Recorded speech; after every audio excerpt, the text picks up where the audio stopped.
Eu ia te perguntar isso. E qual que é o desafio de plantar uma igreja em uma região tão abastada, né? Onde estão as pessoas talvez mais ricas do Brasil, sim, né? Sim, porque você vai ter ali o que aparenta, o que é. Ok. O que é e não aparenta, e o que não é, que quer, parece, isso aí que parece. Então, essa sensibilidade, não é nem sensibilidade, discernimento. Discernimento. Né? Você tem que ter. Porque sempre vai chegando, sempre vai... Porque igreja é aquele negócio, porta de entrada e porta de saída. É um grande ônibus, como o nosso amigo TJ que sempre fala. Sim. Entendeu? E precisa estar sempre nesse movimento. Essa clareza, né? Senão exatamente. O que eu tive que aprender, e isso, na verdade, eu aprendi ao longo dos anos com as minhas viagens, com o ministério, que ovelha não tem coleira. Interessante. Então, quando a gente faz o censo, quantas pessoas tem na sua igreja, Jairinho? 3.000 pessoas. Ah, tem 5.000. Não, esquece. O cara está lá hoje, amanhã não vai estar. Ele gosta do Douglas. Ele ama o Douglas, mas se o Douglas não falar qualquer coisinha que não foi condizente com o que ele queria ouvir, já era. O Douglas já não é mais e tal. Então já está em outra igreja. E tem o crente que só gosta da novidade, que é o doce do chiclete. Enquanto está doce, ele está ali. Depois ele sai fora e vai para outra. Exatamente. Muito bom. Então, eu tive que aprender que naquela região ali, o que funciona? Não eu trazer as pessoas para a igreja.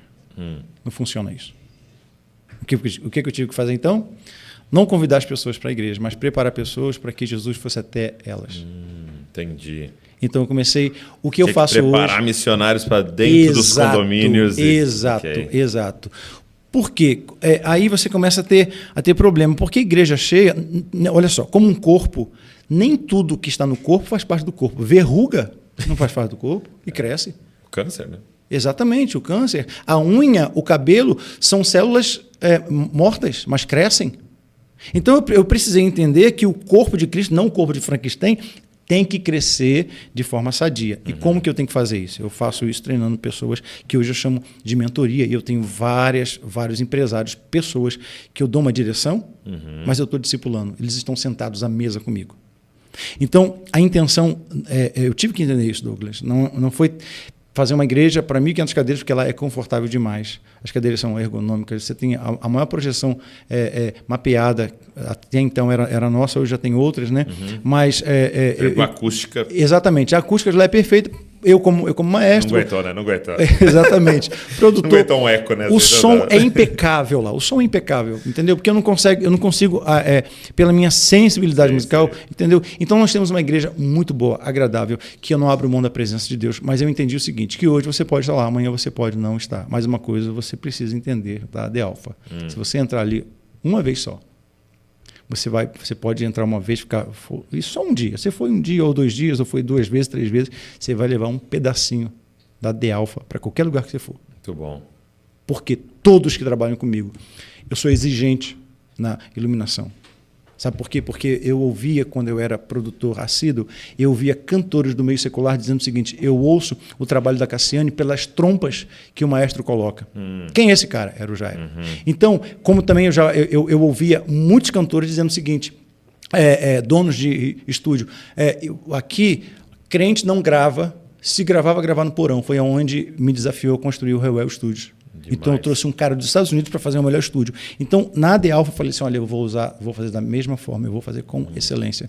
Então, se tem um músico que não toca bem, ele não vai tocar. Ah, mas você... Não, aqui não, porque eu aprendi. Busque alguém da casa de Jessé que toque bem. Tem que ter critério. Ah, mas ele está aprendendo. Beleza, ele vai aprender, mas aqui vai tocar um dia. Exatamente. Então, da mesma forma, o Jairo, eu tive que me preparar, eu tive que fazer psicologia pastoral, eu tive que fazer bacharelado, eu tive que fazer mestrado, eu tive que estudar, fazer arqueologia bíblica, várias especializações para poder pegar um público, alcançar o público com a minha comunicação. Demais. Porque eu entendi que ali... É um campo missionário. É um campo missionário. Uau. Mas os caras eles vão te medir. E ali, naquela região, você tem que agir como mulher de César. Não vai ser honesto, tem que provar que é honesto. Em tudo. Porque quando você chega num lugar e você está, de certa forma, enganando, sendo aquilo que você não é, um impostor, você engana durante um tempo, mas você não engana o tempo todo. Não. 9 anos, não. 9 anos, não. Exatamente. Então, o desafio foi lançado para mim, Douglas. O desafio foi lançado numa região que as pessoas hoje elas estão nessa igreja, mas olha só, e não é só isso que acontece ali. É uma região que muitas pessoas são mandadas, pessoas vêm de outros países, de outros lugares, por causa de uma empresa. Então elas passam um tempo ali. Então, como uma cidade universitária. Exato. Entendi. Exato. Então, eu preciso entender que eu tenho essas pessoas, mas eu posso, essas pessoas que entraram ali, eu posso, daqui a um tempo, não tê-las mais. Elas interessante, hein? Viajaram, saíram. Porque aí você tem que ter uma mentalidade de qual é a semente que eu vou deixar dentro dela, que talvez eu mesmo não vou ser quem vai colher isso, né? Exato. Como é que eu preparo ele como líder, que talvez não vai ser um líder aqui, né? Sim. Vai ser um líder onde Deus vai enviar ele na sequência. Exatamente, né? exatamente. Esse processo. Exatamente. Eu tive que me ajustar a isso, mas para mim foi muito fácil por causa das minhas viagens.